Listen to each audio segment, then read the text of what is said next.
వెంకటేశ గోవింద శ్రీనివాస గోవింద శ్రీ వెంకటేశ గోవింద భక్తవత్సల గోవింద భాగవత ప్రియ గోవింద గోవింద హరి గోవింద గోకుల నందన గోవింద శ్రీనివాస గోవింద శ్రీ వెంకటేశ గోవింద శ్రీనివాస గోవింద శ్రీ వెంకటేశ గోవింద నిత్య నిర్మల గోవింద నీలమేఘ శ్యామ గోవింద గోవింద హరి గోవింద గోకుల నందన గోవింద శ్రీనివాస గోవింద శ్రీ వెంకటేశ గోవింద శ్రీనివాస గోవింద శ్రీ వెంకటేశ గోవింద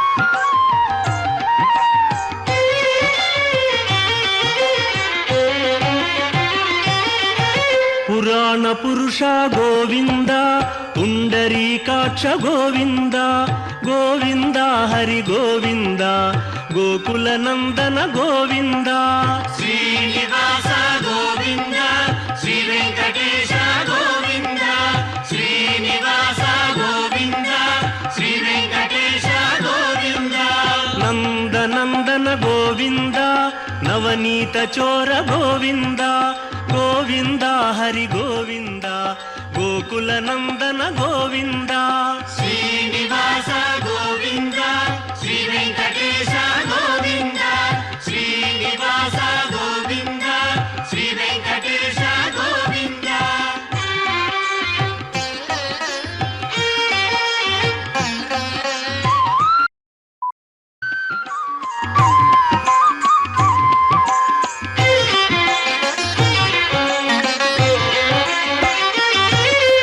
పశుపాలక శ్రీ గోవింద పాప విమోచన గోవింద గోవింద హరి గోవింద గోకుల నందన గోవింద శ్రీనివాస గోవింద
பாசுரா பக்தி சேனல் திருப்பதி ஸ்ரீ கோவிந்தராஜ சுவாமி திருக்கோவிலிலிருந்து நேரலையில் ஒளிபரப்பிக் கொண்டிருக்கும் ஸ்ரீ கோவிந்தராஜ சுவாமி பிரம்ம உற்சவத்தில் 2ஆம் நாளான இன்று ஹம்சவாகனத்தில் பெருமான் கண்டருளும் வீதி புறப்பாட்டினை சின்னத்துறையில் கண்டு அனுபவிக்க அமர்ந்திருக்கும் அனைத்து பக்தர்களை இரு கரங்கள் கூப்பி வரவேற்கின்றது.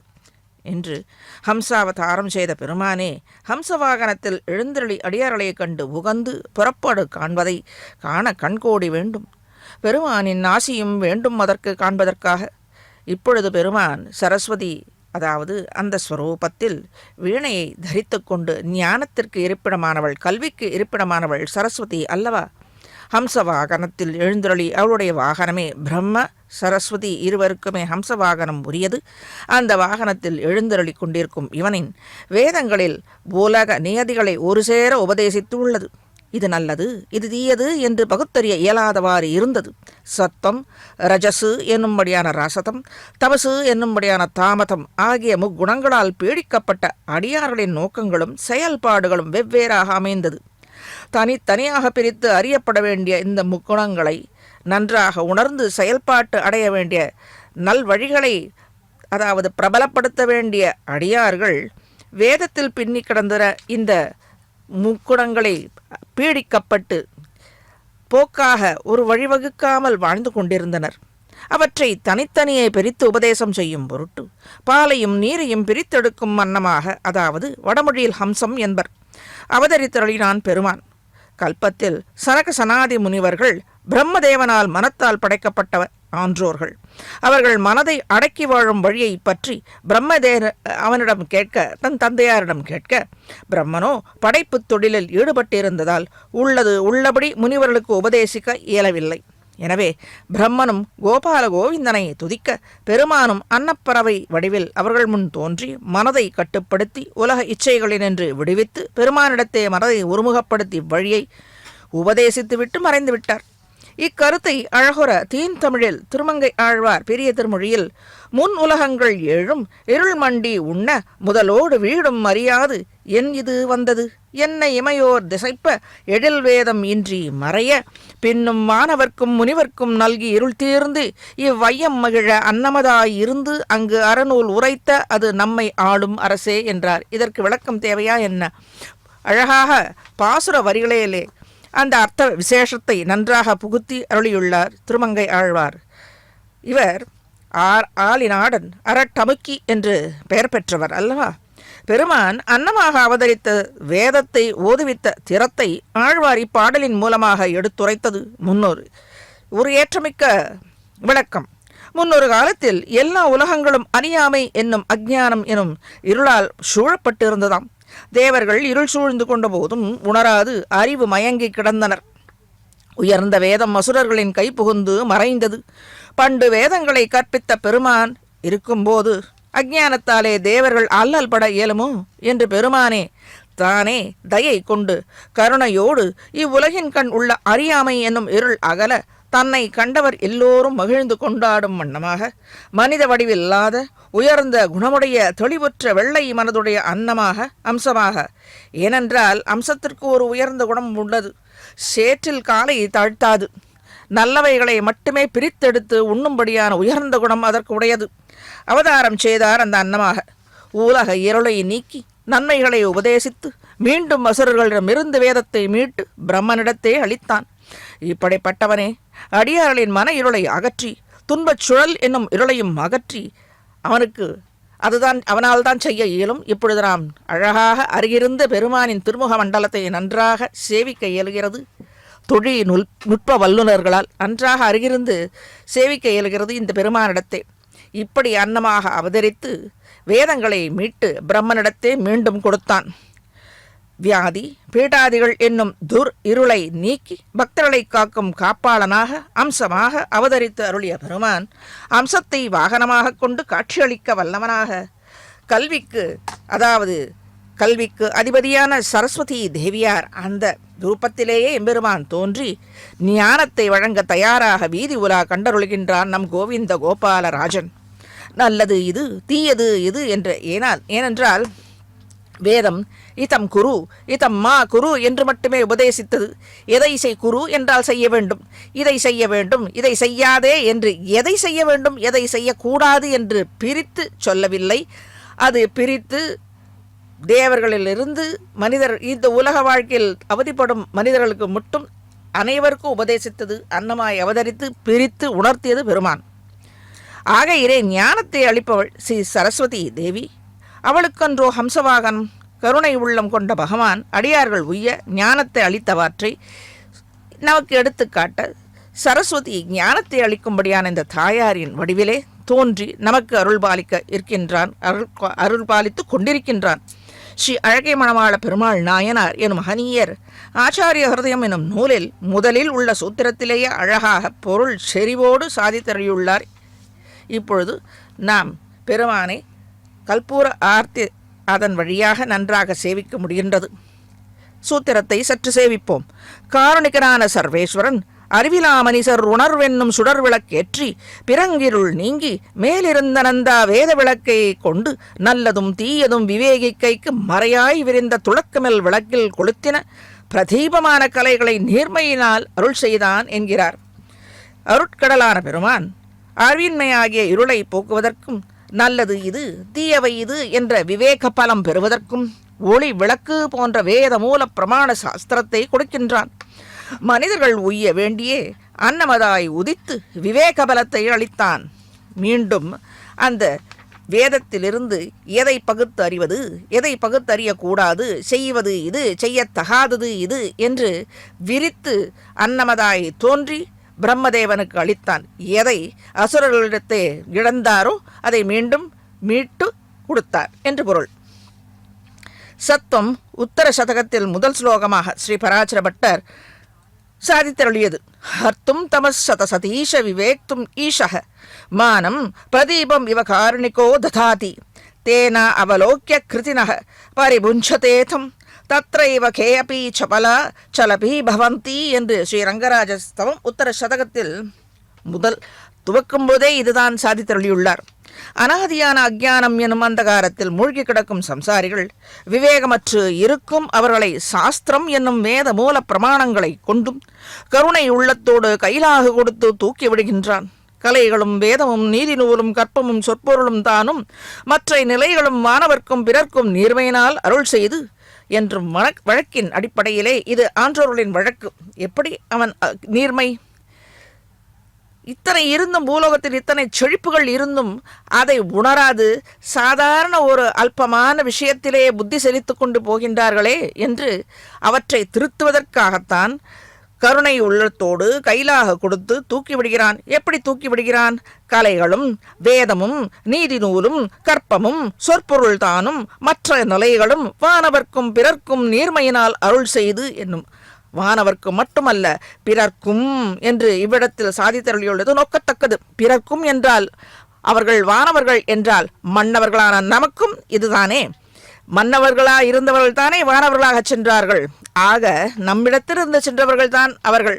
ஆக முதலாக நமக்குத்தான் இந்த மன்னவர்களுக்குத்தான் இந்த வேத நூல் பிரமாணத்தின் சாஸ்திரங்களை நன்றாக வழிபடித்து நாம் உணரும் வண்ணமாக நமக்கு அருளித்தான், அதாவது அனுகிரகித்தான்.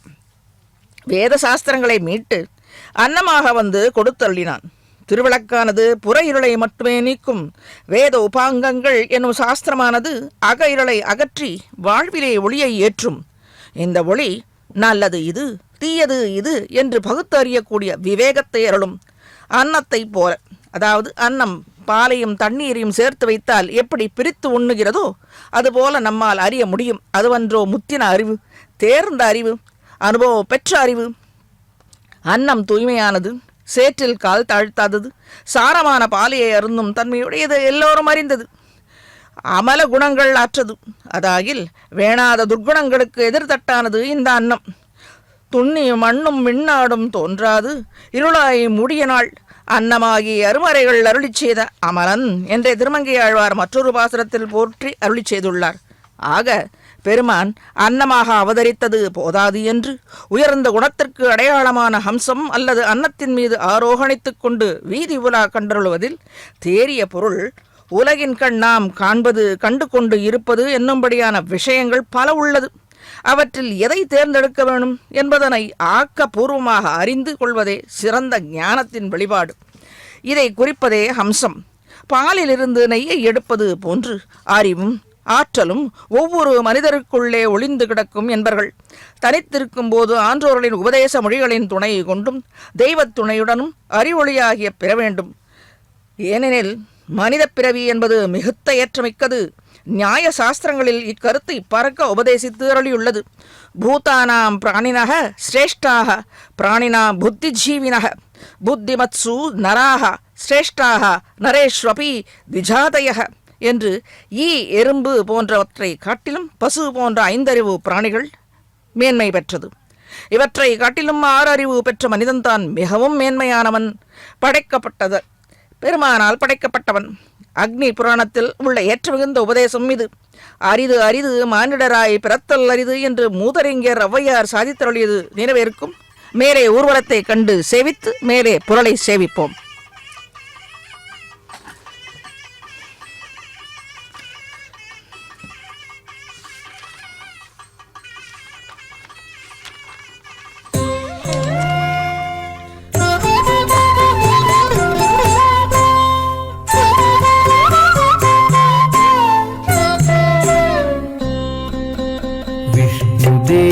పాదములే విద్యా బుద్ధి విష్ణుదేవు పాదములే విద్యా బుద్ధి మాకు వైష్ణవులమైతిమింక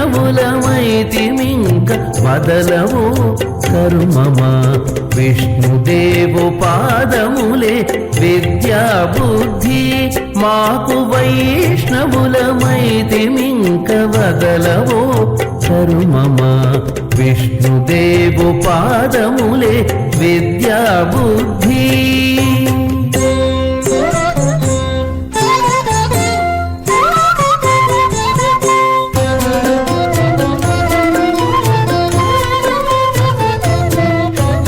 గోవిందుని పాదములే కోరి ఇహ పరములు శ్రీ విభుని పాదములే చేరు వేద శాస్త్రములు. గోవిందుని పాదములే కోరి ఇహ పరములు శ్రీ విభుని పాదములే చేరు వేద శాస్త్రములు.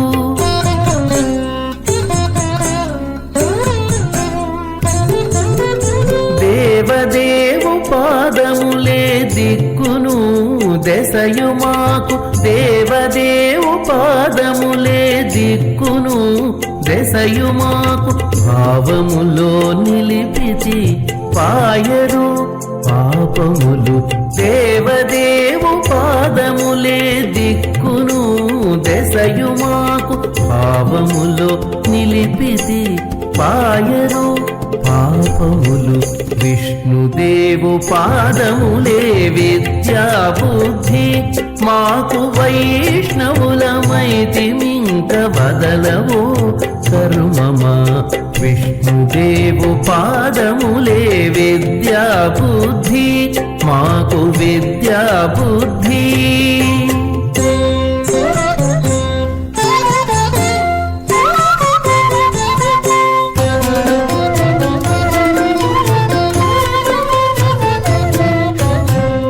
పాదములే మాకు అన్నపాన భోగములు పరమాత్మ పాదములే పాడి పంట. హరి పాదములే మాకు అన్నపాన భోగములు పరమాత్మ పాదములే పాడి పంట.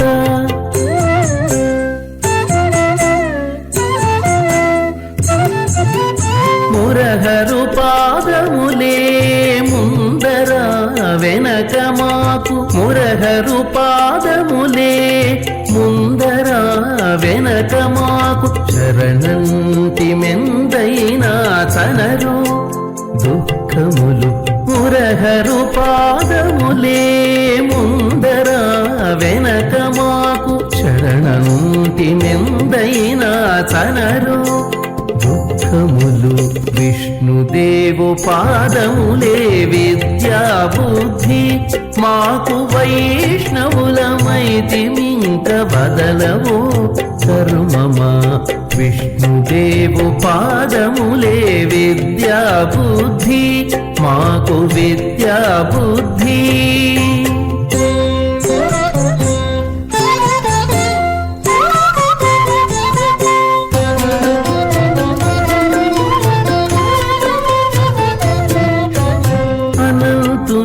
పాదములే ఆయుష్య భౌష్యములు ధనుజారి పాదములే ధనధాన్య ధర్మములు అనంతుని పాదములే ఆయుష్య భౌష్యములు ధనుజారి పాదములే ధనధాన్య ధర్మములు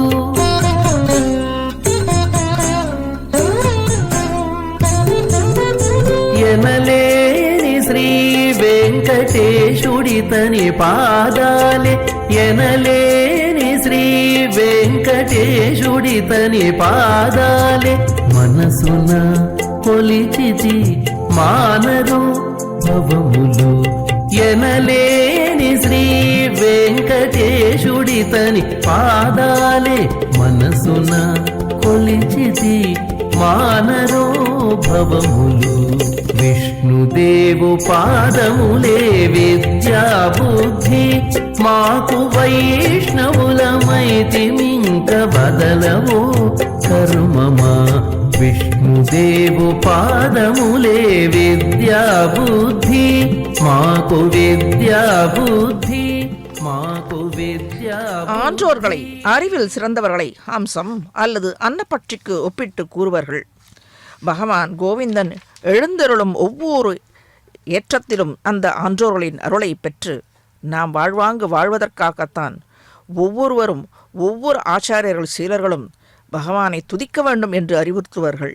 நல்லது இது தீயது இது என்று விவேகித்து நமக்கு உபதேசித்து அருளிய அனைத்து கிரந்தங்களும் ஆச்சாரியர் பெருமானின் அருகரம் பெற்ற ஆச்சாரியர்கள் சாதித்தது.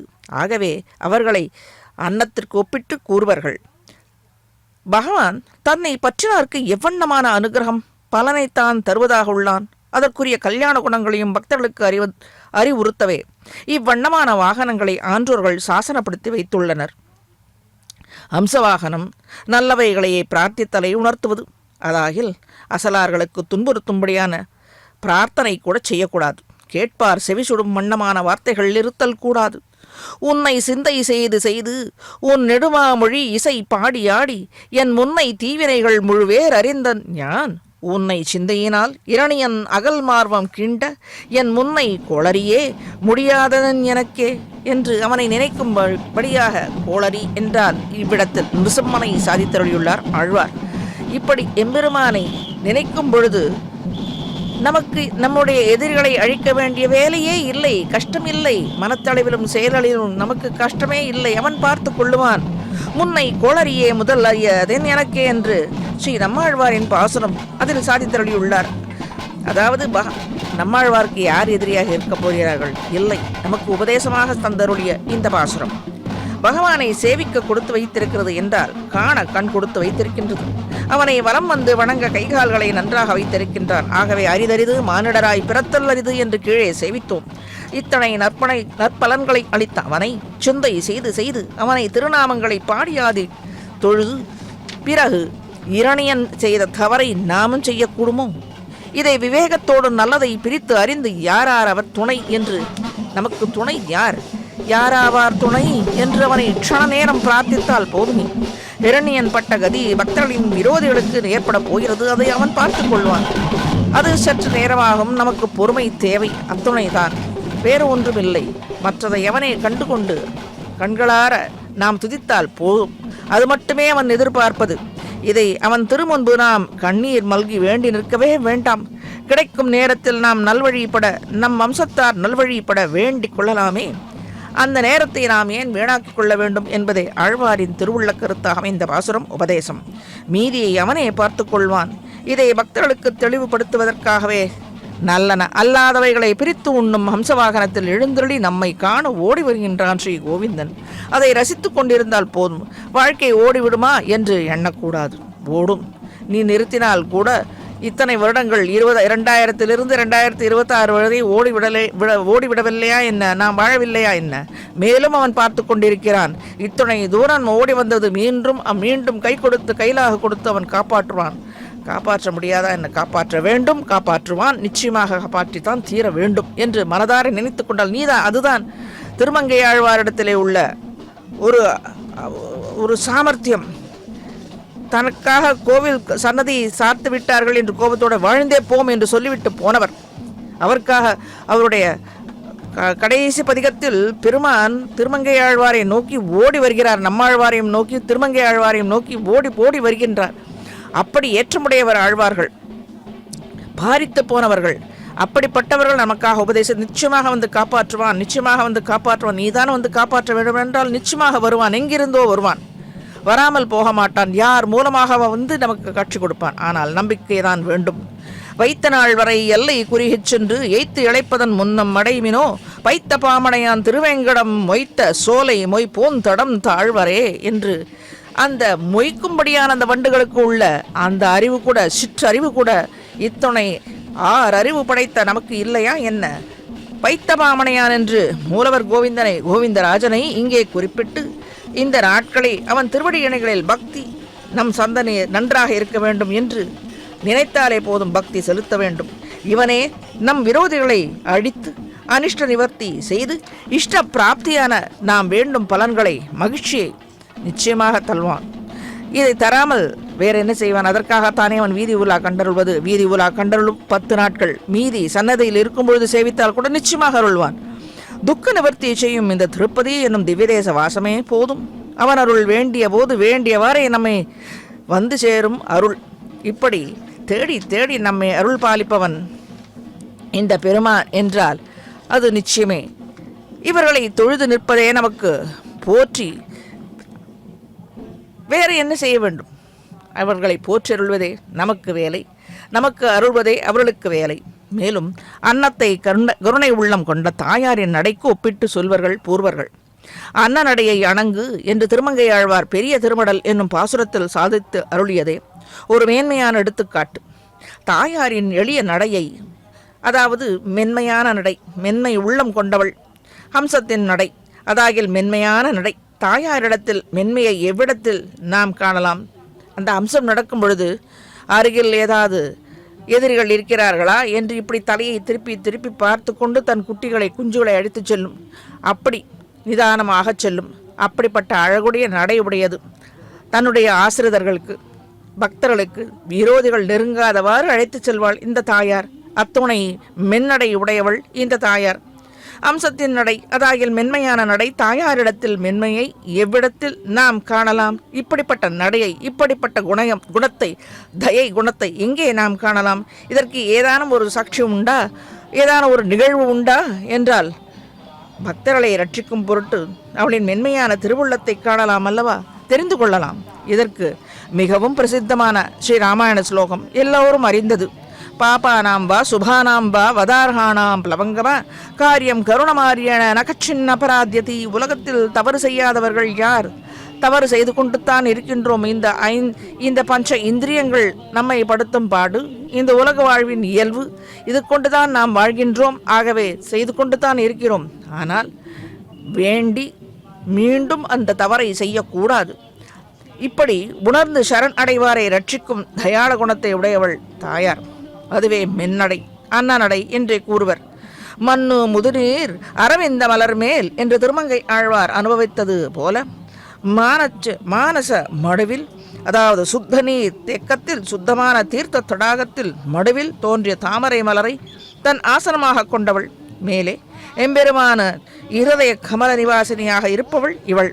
இவர்களை தொழுது நிற்பதே போற்றி துதிப்பதையே இருந்ததே குடியாக இருக்கும்படியான பக்குவப்படுத்தப்பட்ட ஞானிகளுக்கு அசாரமான வேண்டாதவற்றை நீக்கி சாரத்தை மாத்திரமே எடுத்துரைக்கும் பெரியோர்களை அன்னத்திற்கு ஒப்பாக சொல்வர்கள் பூர்வாச்சாரியர்கள். அதாவது தாயாரின் நடையை ஒற்றியே இவர்கள் அனைத்தும் பகுத்தறியும் ஞானத்தை பெற்றவர்கள் என்று சொல்லும் பொழுதே ஆச்சாரியர்களை நாம் சேவித்துக் கொண்டிருக்கிறோம். இப்படிப்பட்ட ஞானிகளின் திருவடிவாரத்தில் சேர்ந்திருந்து நாம் நல்ல பலன்களை பெறலாம், அறிவும் பெறலாம்.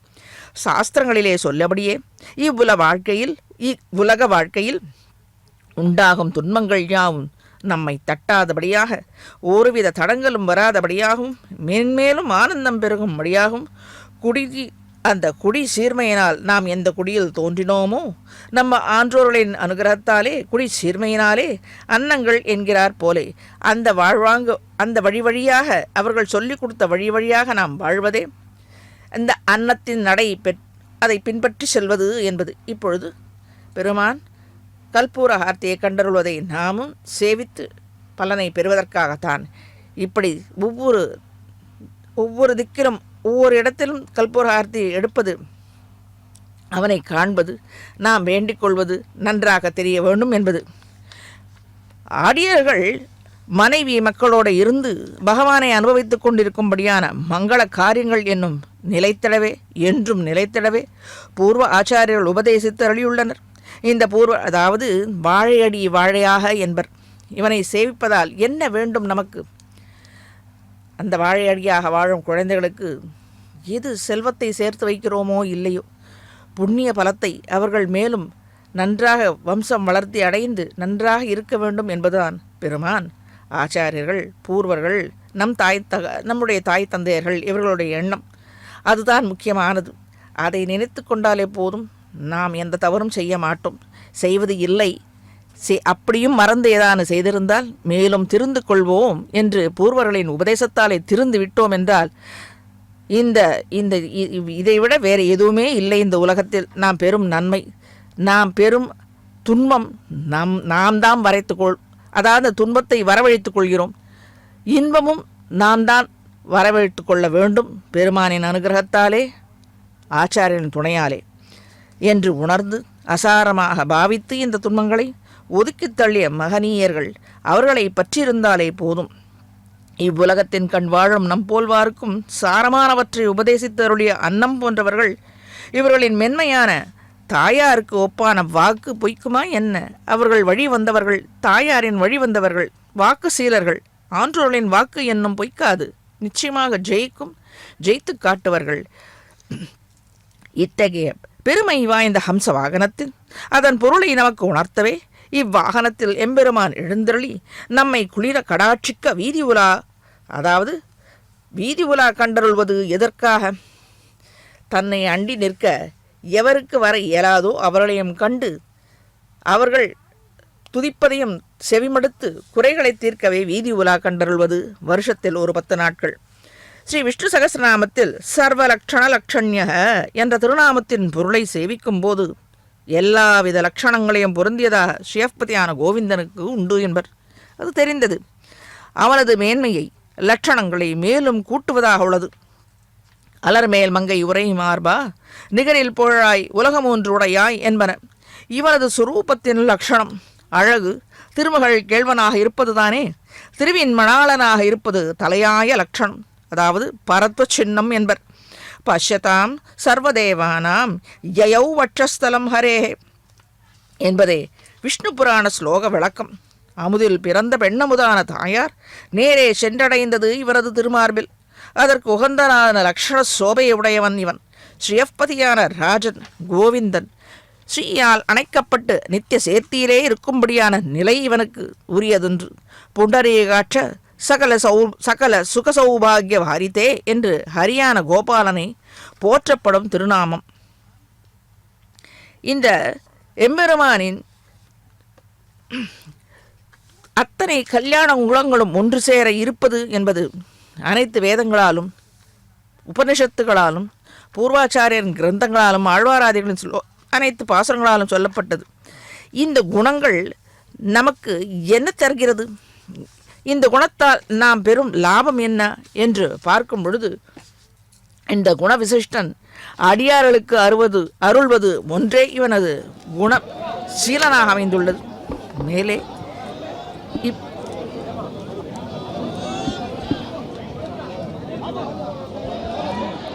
ஆதித்யருளாய் ஸ்ரீ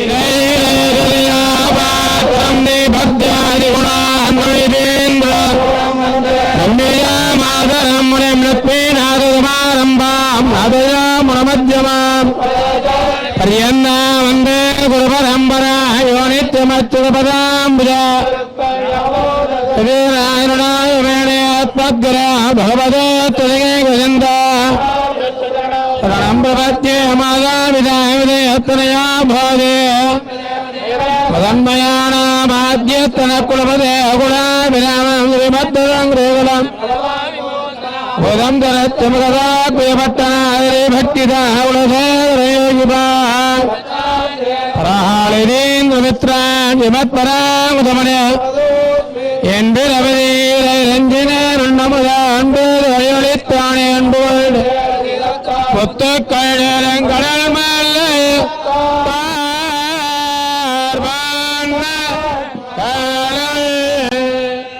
சாதிருளா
கோஷ்டியில் நாம் பூதத்தாழ்வாரின் 2ஆம் திருவந்தாதியை சேவித்தோம். ஆழ்வார்களின் ஏற்றமே அதுதானே. அவர்கள் உபதேசித்தது அனைத்துமே இந்த ஆழ்வார்கள் பிராட்டியின் அடியை தொடர்ந்து செல்பவர்கள் என்று சற்று முன் சேவித்தோம். அதாவது அன்னம் என்கிற தாயார் மென்மையானவள். அவள் நடையை தொடர்வது என்ன? அவள் உபதேசித்தபடி நடப்பது. அவள் என்ன உபதேசித்தாளோ, எப்படி தயை குணத்தோடு இருந்தாளோ அதன்படியாக இருப்பவர்கள் ஆன்றோர்கள், ஆச்சாரியர்கள், ஆழ்வாராதிகள், தொடக்கமாக அனைத்தும் உணர்ந்தவர்கள். ஸ்ரீ பேயாழ்வார் கண்ணனை கொண்டாடும் விதமே தனியாக அமையும். எம்பெருமானை நின்ற பெருமானே என்று அழைப்பார். அடுத்து சென்ற பெருமானே என்றும் கொண்டாடுவார். இது போதாது என்று படுத்தும் இருந்தும் எழுந்தும் நின்றும் நின்று அளந்தும் மேலும் சென்றும் என்று எல்லாம் செய்தவன் என்று பாரித்து போவார் இந்த பேயாழ்வார். அவர்தானே திருக்கண்டேன் பொன்மேனி கண்டேன் திகழும் மறுக்கண் அணிநிறமும் கண்டேன் என்று துவங்கியது தாயாரோடு பிராட்டியோடு கூடிய பெருமானை தான் கண்டேன் என்று சாதித்தருடைய முதல் பாசுரமே அதுதான். அப்படி அன்னநடையை கொண்ட இந்த தாயாரின் சேர்த்தியாலே தான் நாம் உய்வு பெற வேண்டும் என்று அனைத்து வேதாந்தங்கள், உபனிஷத்துகள், அதை தொடர்ந்து ஆழ்வாராதிகள், ஆச்சாரியாதிகளின் அனைவரின் உபதேசமும் அதுதான். பிறந்தவாறும் வளர்ந்தவாறும் பெரிய பாரதம் கை செய்து ஐவர்க்கு திறங்கள் காட்டியிட்டு செய்து போன மாய கண்ணனுக்கு மங்களாசாசனம் செய்யும் ஸ்ரீ பெய்யாழ்வார், நின்ற பெருமானே நீரேற்று உலகெல்லாம் சென்ற பெருமானே செங்கண்ணா அன்று துரகவாய் கீண்ட துழாய் முடியாய் நங்கள் நரகவாய் கீண்டாயும் நீ. எப்படி அடியார்கள் நரகத்திற்கு செல்லாதவாறு நீதான் செய்ய வேண்டும். எப்படிப்பட்டவன் செய்ய முடியும்? அதற்கு சக்தி வேண்டுமல்லவா? அந்த உயர்ந்த சக்தி உடையவன் தானே அதை செய்ய இயலும். மாவலி இடத்து என்ன சக்தி இவன் இடத்தில் இருக்கிறது? எதை கண்டோம்? எந்த அனுபவத்தாலே இவன் நம்மை காப்பாற்றுவான் என்ற நமக்கு ஒரு நம்பிக்கை வரும் என்ற பேயாழ்வார் சாதித்தருளியுள்ள இந்த பாசுரத்தின் அடிப்படையான கருத்து. மாவலி இடத்து யாச்சகம் பெற குரல் உருவாய் வந்து உலகினை அளப்பதற்கு ஓங்கி உலகளந்த உத்தமனாக நின்றான். ஓங்கி நின்றான். திருமால் திருவடியை எடுத்து, அதாவது ஒரு திருவடியை மேலே தூக்கும் பொழுது மற்றொரு திருவடி தான் விழாமல் இருப்பதற்கு நன்றாக அழுந்த காலை பதிக்க வேண்டும் அல்லவா? அதே போல இந்த திருவடியும் கீழே சென்று கொண்டே இருந்தது. ஆகவே தான் மகாபலி பிரகல்லாத ஆழ்வானுக்கு அனுகிரகித்தவாறே மகாபலியை சம்ஹரிக்காது அவனுக்கு ஒரு உலகத்தை ஏற்படுத்தி அவ்விடத்திலே தாழ்த்தினான் பெருமான். அவன் அவனுடைய தலையிலே தன் திருவடியை வைத்து அனுகிரகம் செய்தான். ஏனென்றால் பிரகல்லாத ஆழ்வானின் பேரன் அல்லவா? அவனை அழிக்காது அவனுக்கு ஞானத்தை உண்டாக்கினான் தன் திருவடியினாலே. திருவடி ஸ்பர்சத்தினாலே மகாபலிக்கு அதாவது ஒரு ஞானத்தை உண்டாக்கினான்.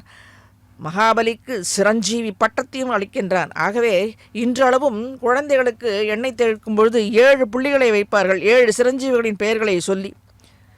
அந்த 7 சிரஞ்சீவிகளின் பெயர்களில் ஒருவர் இந்த மகாபலி சக்கரவர்த்தியும் ஒருவர் என்பர் பூர்வர்கள்.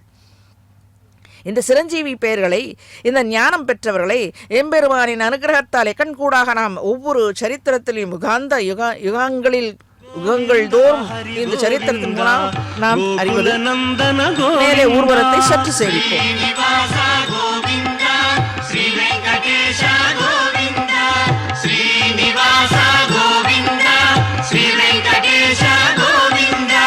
వజ్రమకుటధర గోవింద వరాహమూర్తి గోవింద గోవింద హరి గోవింద గోకుల నందన గోవింద శ్రీనివాస గోవింద శ్రీ వెంకటేశ గోవింద శ్రీనివాస గోవింద శ్రీ వెంకటేశ గోవింద.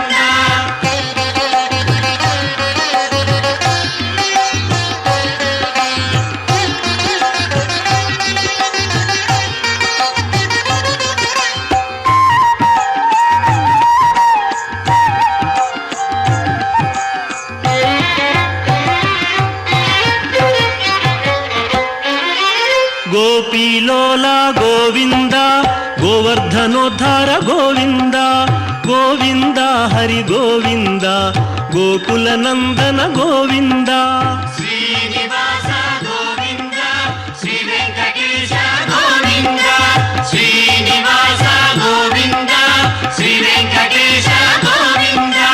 దశరథ నందన గోవింద దశముఖమర్దన గోవింద గోవింద హరి గోవింద గోకుల నందన గోవింద శ్రీనివాస గోవింద శ్రీ వెంకటేశ గోవింద శ్రీనివాస గోవింద శ్రీ వెంకటేశ గోవింద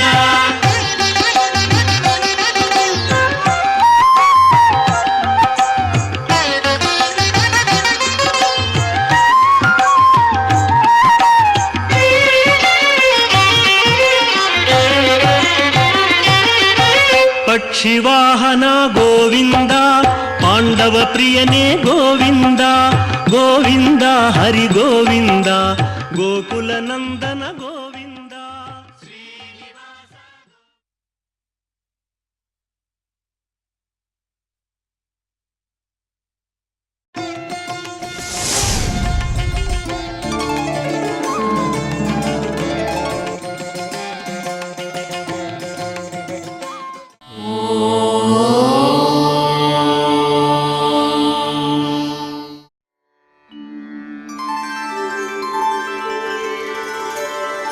विना वेङ्कटेशं ननाथो ननाथः सदा वेङ्कटेशं स्मरामि स्मरामि हरे वेङ्कटेश प्रसीद प्रसीद प्रियं वेङ्कटेश प्रयच्छ प्रयच्छ